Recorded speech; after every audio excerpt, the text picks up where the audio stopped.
Good morning, my fellow yogic travelers. I'm mighty glad to be alive today, and I hope that you are too, as we continue to live, laugh, love, learn, linger, and live the life we love. It's Monday, so it's back to Poetry Day, and I always want to thank everybody. By the way, if there's anybody who's a Svengoolie fan out there, I live right next to Berwyn, so just letting you know, I'm part of the cult that's all over the world.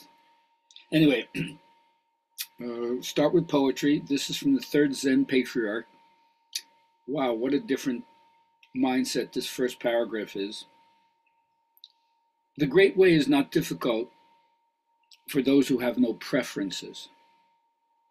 When love and hate are both absent, everything becomes clear and undisguised.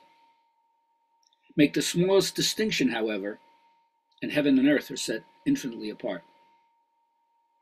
If you wish to see the truth, then hold no opinions for or against anything. To set up what you like against what you dislike is the disease of the mind. When the deep meaning of things is not understood, the mind's essential peace is disturbed to no avail. In my own way, first for myself and then for anyone else who can hear, this is about having our peace disturbed. And what can we do to get back to the peace that's not disturbed?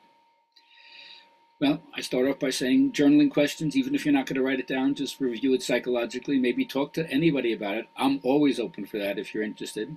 So my questions are, what do you know about love? Who have been the teachers of your heart? What blocks you from giving or receiving love? And with who and where do you feel that your love is received? So it sounds like a four-part question. Any one of them will work. What do you know about love?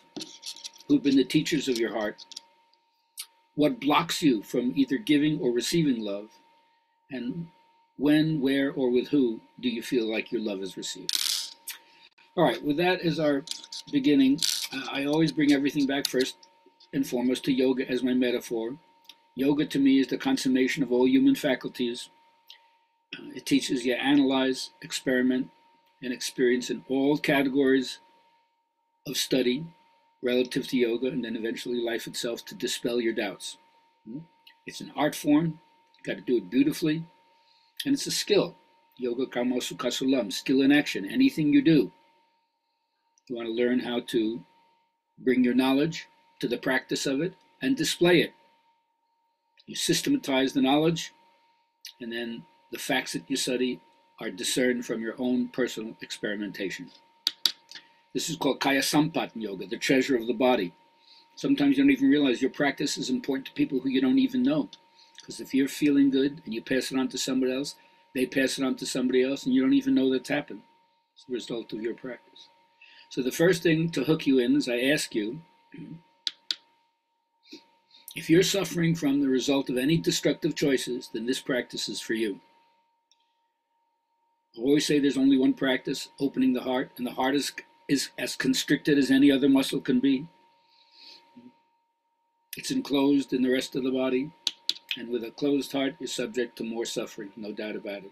That's when I say I love as much as I possibly can because it's so much harder on me when I'm not loving. That's the closed heart. So I know that we all protect ourselves out of our own vulnerability, but ultimately you have to learn how to marry the unwanted and the not beautiful. Learn to be there with that and not shut down, not withdraw. And that brings you to, how do I stay open? How do I have a devotional heart? How can I continue to flow with what they would call Christ love or the compassion of the Buddha?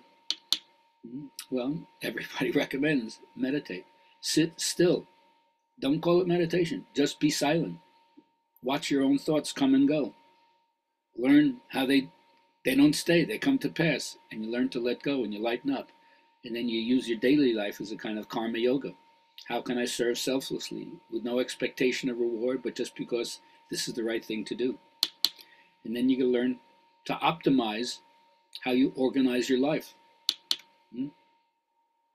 No shame in showing yourself, this is what I will to do, this is how I act, this is how I behave, out for everybody to see.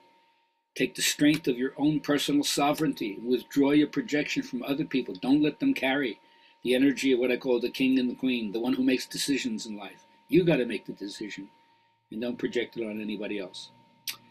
Finally, unfortunately, many of our religious mythologies and the symbolism have been institutionalized as if you can't find grace unless you're a member of the institution. But always, back to yoga, the mysteries lie within. The separateness that we see in the apparent world, in the phenomenal world, is secondary. The unity within it, behind it, and through it, that's the real reality. So I hope this is the most important thing that you've ever heard. And it's very simple. Spend a lot of time activating what you want to live.